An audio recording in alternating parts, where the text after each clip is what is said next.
Thinking about it.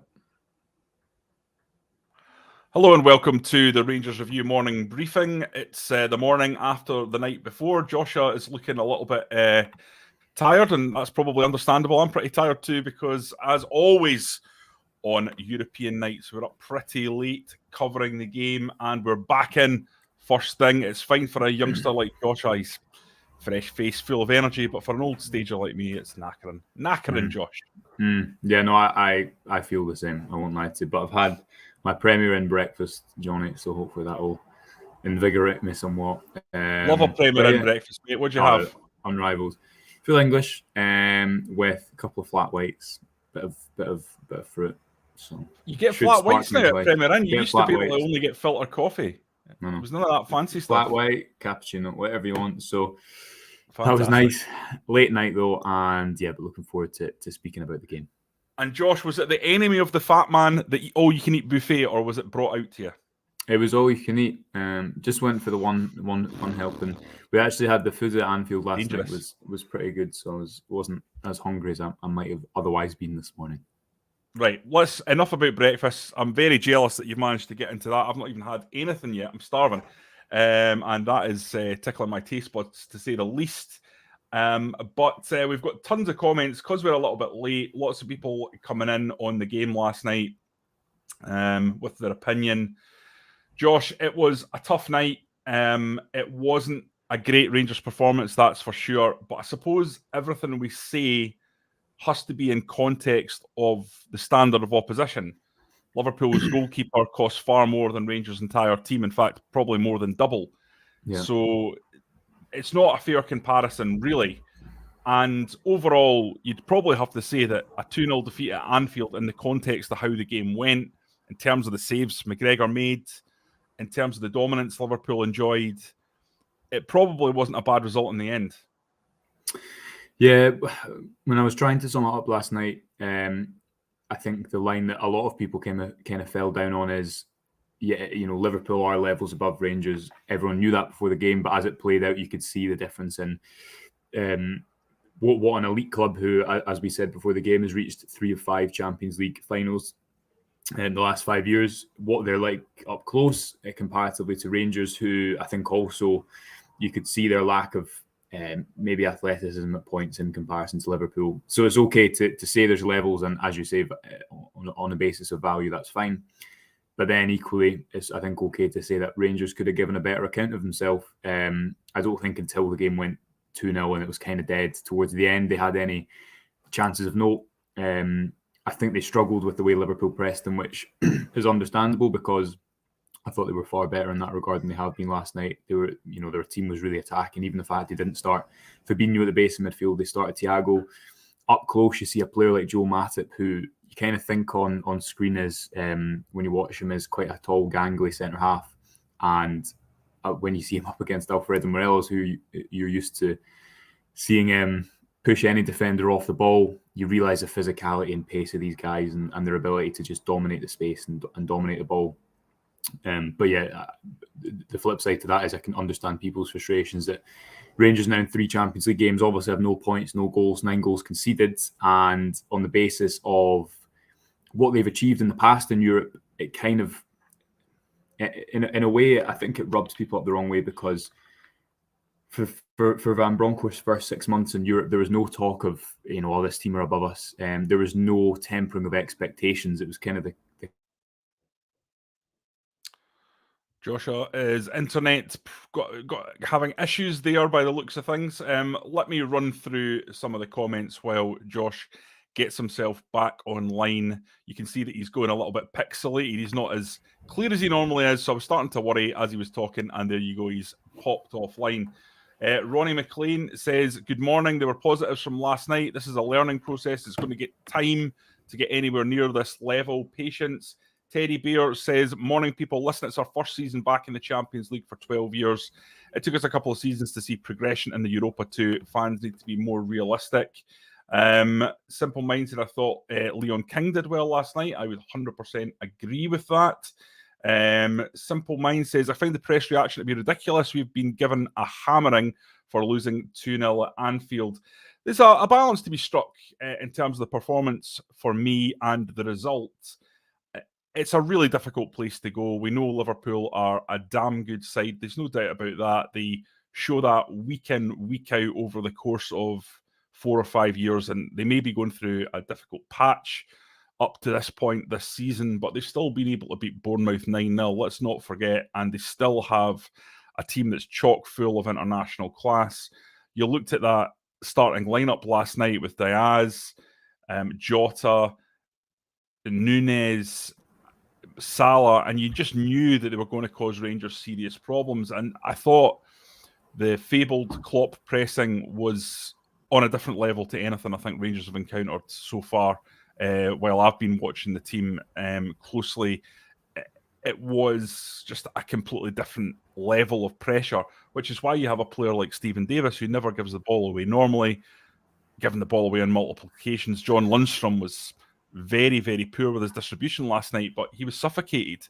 Even James Tavernier, who I thought had a really, really poor first half, doesn't normally make bad decisions, was forced into making bad decisions last night by how aggressive and on top of it Liverpool were. Josh, I don't know if you're okay now with your connection. Hopefully I am. Yeah, sorry, I don't know. You were saying.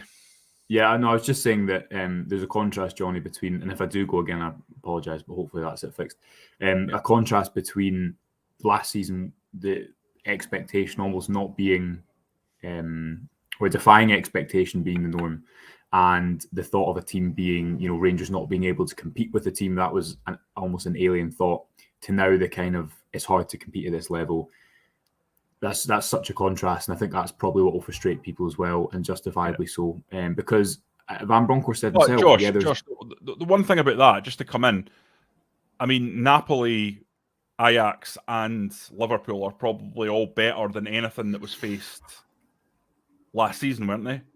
Yeah, but I think to a degree. I mean, I don't think that Dortmund and Leipzig are worlds away from Ajax, and also I think if you look at the away performances of Dortmund, even Leipzig, even though they were on top, it was 1-0, Rangers managed to kind of keep the score down. I don't think the performance levels that Rangers were at then, I don't think they've been able to match that. No. And I think that will frustrate people because, as Van Bronckhorst said himself, there's levels between Rangers and Liverpool, but there's no rules that say Liverpool have to win.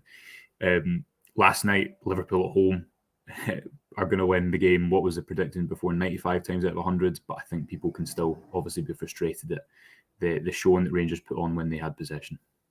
Yeah, I mean, that's replicated in the numbers from StatsBomb. I've got them here, Josh. A home win 92% of the time, a draw 7%. And Rangers, sadly, would only win that game one time in 100 if it was played 100 times. So it goes to show you. And in fact, in terms of XG, Rangers didn't really make any kind of chance until the 85th minute. And you saw that they had two chances, one for Antonio Cholak, one for Ravi Matondo. And actually, there was another good opportunity for Cholak where he just dallied on the ball for a fraction of a second too long and was brilliantly tackled, actually, on the edge of the box. I think he would have had a really, really good chance of scoring on the basis of his XG so far this season. So that was disappointing, I suppose, that Rangers didn't really lay a glove until very, very late in the game. But again, you have to put everything in context of just how good Liverpool are. Listen, I want to touch on Malik Tillman, Josh. Someone I gave a bit of a hard time to on Twitter on the basis of his performance. I lost count of the amount of times I saw Malik Tillman sauntering back, watching play unfold in front of him, and then realising that he had to actually get back and defend.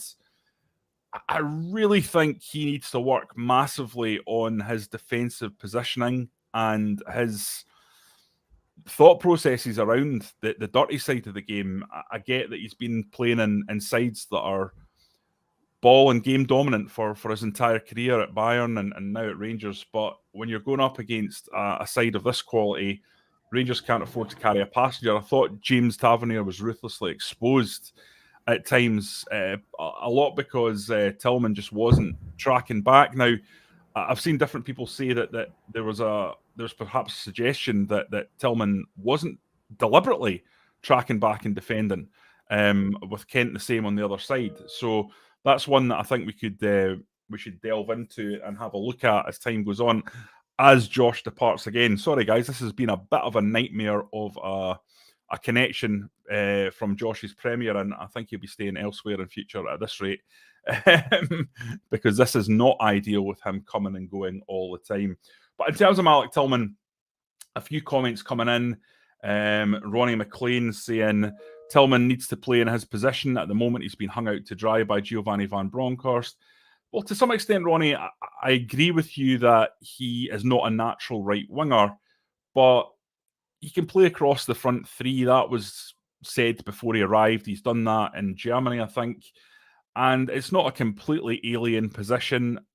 I just think he needs to do more defensively, especially in a game like that where you have to actually give your all and graft for the team. I said it before the game, and so it proved. He didn't seem to be fully in tune with his teammates from a defensive point of view.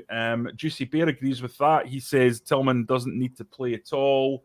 He's also saying Sakala on the left and Matondo on the right for St Mirren. They certainly came on and upped the pace a little bit. Both players who thrive on having grass out in front of them, and they certainly showed when they came on. When they have that situation, they are capable of causing even the best teams problems. Josh, on Tillman, what was your reaction to his performance?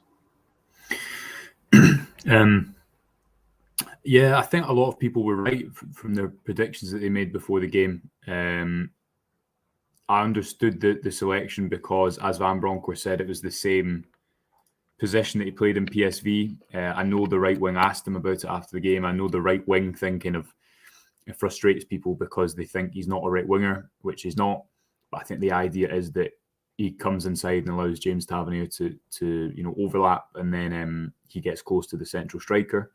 Yeah. That just didn't seem to happen, and I agree with you that off the ball, I think Rangers' approach off the ball in general was a bit halfway house. Just speaking to a couple of people about it after the game, because I think it epitomised it from goal kicks. Rangers marking up man for man all over the pitch, but then they'd kind of the wing back, Rangers wing back would jump up onto the fullback when the ball was played, which allowed Liverpool to then get a pass. Normally Alexander-Arnold, a pass down the pitch where Liverpool were kind of 4v4. Personally, I think if you're not being really aggressive when you're marking man for man, then it just is too easy to expose. And I think that with the Liverpool's rotations last night, you also had one striker going beyond, the Diaz coming in field, the fullbacks going around, or vice versa. It was so difficult to combat with that style. And Tillman, I think the Rangers were in a difficult position because with Lawrence out now, you really need to play Tillman in that attacking position domestically. But he's had a difficult few weeks, and being a young player, we know how things can, I guess, quickly not spiral out of control, but a player can lose confidence very quickly. And I think last night you saw he struggled, the intensity of the game. And I'm sure it's not the intensity because he'll be used to that at Bayern Munich. But I think, as you say, being in that defensive block, having to fulfill specific responsibilities, I don't think he had a great night. But then that goes probably for quite a few players across the board. I agree. I thought the subs made a more positive impact, but it's difficult to... sometimes it throws up more questions the subs than answers, with Sakala coming on the right, Matondo on the left. Sakala's hardly played at all. But I thought overall, you saw as well, Kamara, he had the athleticism when he came on, and maybe he should have played a little bit more game of the game overall.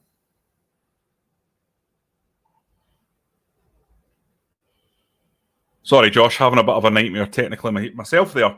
In terms of the Champions League, mate, one of the things that I said in my piece last night was that it's all very well wanting to be in the Champions League, but it's a brutal equaliser in terms of the quality levels. And Rangers are sort of suffering through that at the moment.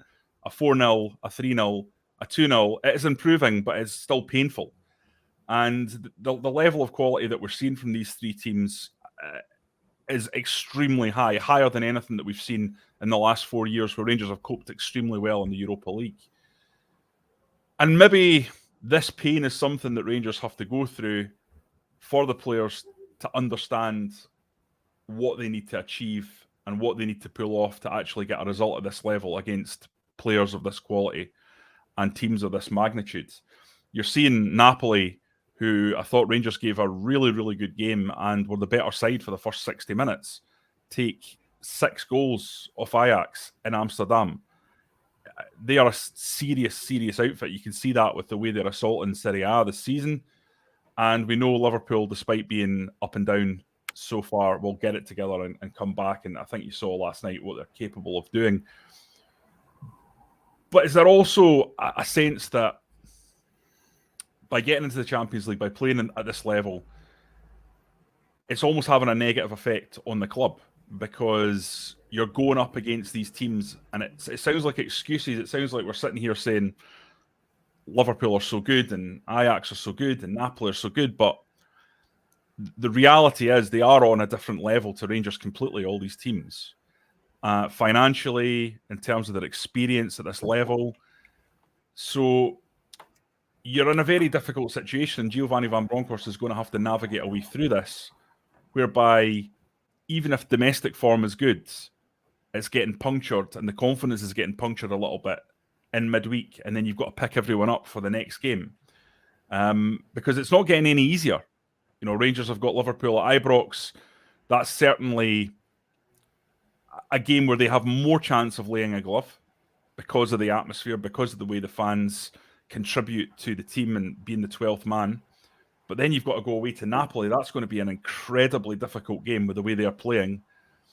And I suppose the easiest game of the group for Rangers on paper is the last game, by which point I presume that everything will have been decided because, you know, Rangers having been beaten 4-0 over in Amsterdam, I think it's highly unlikely they're going to be able to turn round the head-to-head against the Dutch team to claim the Europa League place.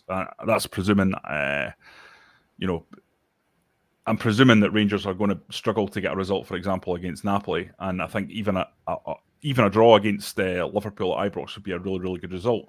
But in terms of how it affects the league form, in a way, it's almost like Champions League has a negative effect. Yeah, well, whenever Rangers have had difficult domestic spells in recent years, which, you know, they've had a few last season, going back to Gerrard's second season, people have always had European football to cling on to. And we spoke about this after the Ajax game when Rangers kind of collapsed in a way, and, you know, with all the caveats of the level of opposition, but we've obviously just spoken about how that doesn't mean you can't be competitive.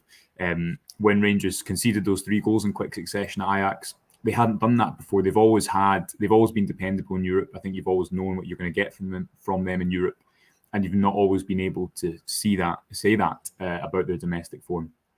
And very quickly you could go from a place where, you know, Ibrox was witnessing the consistent run of the best European nights it's seen in however many years to now, you know, you're midway through a group that is negative, and the difficulty is you don't have to fall back on Jonny. Okay, but I don't think people, because they can't see the process. So, you know, to use an example, look at someone like Arteta with Arsenal. He had a lot of difficult spells. It took him, he's top of the Premier League at the moment, but it took him a number of years to get to that point. But you could see you could see what he's trying to do. You could see the process. You could see the some structure people of the couldn't. team. I mean, Piers Morgan has spent the last 3 years slaughtering Mikel Arteta. Now, and listen, I'm just using him as an example. Don't think I'm saying Piers Morgan is a great personification of the Arsenal support. He's not. But my point is, there's a lot of people in the Arsenal support who were saying Mikel Arteta is a fraud and he needs to be removed. So it's not everyone saw the process. I saw it. I agree with you. And I saw the gains that Arsenal were making, but not everyone did. Yeah, no, but that's probably a good point as well, because it shows the reality of the situation where results aren't there as you would want it to be at the moment. But if you look at where Rangers are, for example, domestically, there's not bundles of positivity about that.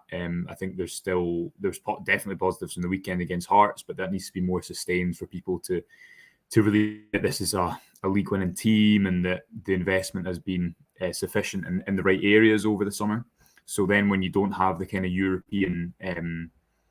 European form to kind of top up those confidence levels, it becomes a little bit more maybe exposed to some of the frustrations at this team. I think it is worth saying that I thought Leon King, I don't know if you've spoken about him already, Jonny, but I thought aside from giving a penalty away to come in and perform like that in the Champions League at 18 years old, I think he'll rightly be very proud of himself because I thought he was one of Rangers' better performers, actually. I know he conceded that penalty, but if you think of the number of runs he was facing constantly from these world-class players, the speed of him, actually, there was one challenge he made on Diaz by the touchline for a Liverpool corner. And you saw the speed of King. It's probably also worth mentioning that Rangers probably conceded about 15 corners last night, and a couple of weeks ago that would have not gone well had they defended in that zonal mark. Can you imagine if Van Dijk had just had 3 headers against a zonal marking system? Ben Davies, I thought you could see what he will offer stepping in on that left foot. I thought defensively the team was pretty good, Josh. Yeah, Connor Goldson as well. Davies I thought was good. Connor Goldson was excellent. Fundamentally, Liverpool scored from 2 set pieces. They scored a penalty and a free kick. So that's not the story of the game. Don't get me wrong. That is not the story of the game because Alan McGregor's made a couple of really terrific saves. But at the same time, while he did make a number of saves, I don't think that many of them were gilt-edged. I mean, you look at the XG, it's 2.46 or something like that. So it's not like Liverpool were expected to have got 5 and Alan McGregor's kept it down to 2. I thought actually the problems with Rangers were in front of that back 3 as opposed to that back 3. I thought they all individually played pretty well. Of course, they made the odd mistake. King, as you say, for the penalty. Diaz basically got past them on the edge of the box, and that was where the problem started. And he just couldn't get back in time. And Davies probably dives in a little bit in terms of the free kick that allows Trent Alexander-Arnold to ping that into the top bin. But if a player's going to do that, I wouldn't hold players responsible for that. It's 30 yards out or whatever, and it's unstoppable. Yeah. It's an absolutely gorgeous ping. So I thought those 3 were good. I think Ben Davies is going to be a really useful player. It's about keeping him fit. I thought Ravi Matondo, when he came on, if we're talking about the transfer dealings, I thought looked good. Looked sharp. So that was a positive. But I get what people are saying in the comments. They're saying fundamentally it needs to be better. There needs to be more in terms of an attacking threat. And I get that. I don't think Rangers offered much. They should have been more aggressive in their press. But there was times when Rangers were aggressive in the press and Liverpool just played through them and left them hopelessly exposed. So it's a really, really difficult balancing act that you've got to find. I saw someone in the comments say, well, there's a huge gap between Rangers and the rest of the SPFL. Yeah, there is, but Rangers beat the SPFL week in, week out. Sometimes it's frustrating because it's not by 4 or 5, but generally, they cut through the SPFL like a warm knife through butter. So that's exactly the same as what happened last night. Don't know if Josh has gone off again. Anyway, I think what we should best do is probably call it a day here. The internet that Josh has is clearly not up to a video call. So we'll draw a line under this, and we'll just thank everyone for their comments. Absolutely terrific to get so many. Sorry we couldn't get through even probably a quarter of them. But there is lots to chew over and lots to talk about. And perhaps we'll come back later on in the day or tomorrow and kind of do a little bit longer on this, because I think there's a number of issues to delve into. We've not even touched on just how good Alan McGregor is. I don't think there's any question about who's the number 1 goalkeeper anymore, that's for sure. But listen, great to talk to everyone. Thank you for coming on. If you want to support the website, and we'd really, really appreciate it if you did, go on to www.rangersreview.co.uk/subscriptions. It's only £1, but that's a major help. It's a major help for us to get you subscribed. You get access to all our content, Josh's deep dive tactical analysis, my interviews, Derek's Derek's look backs on the past. He talks to a player every week who maybe isn't the guy that you remember. Someone who has a tale of life at Rangers, though, that is always interesting, always fascinating. And there's just tons of content on there. It's just £1. So go on there, sign up, and help support what we do. We couldn't do these videos every day without that support from our subscribers. Listen, I want to thank everyone for coming on. I know it's a difficult result, difficult performance last night. Loads to chew over, loads to contemplate.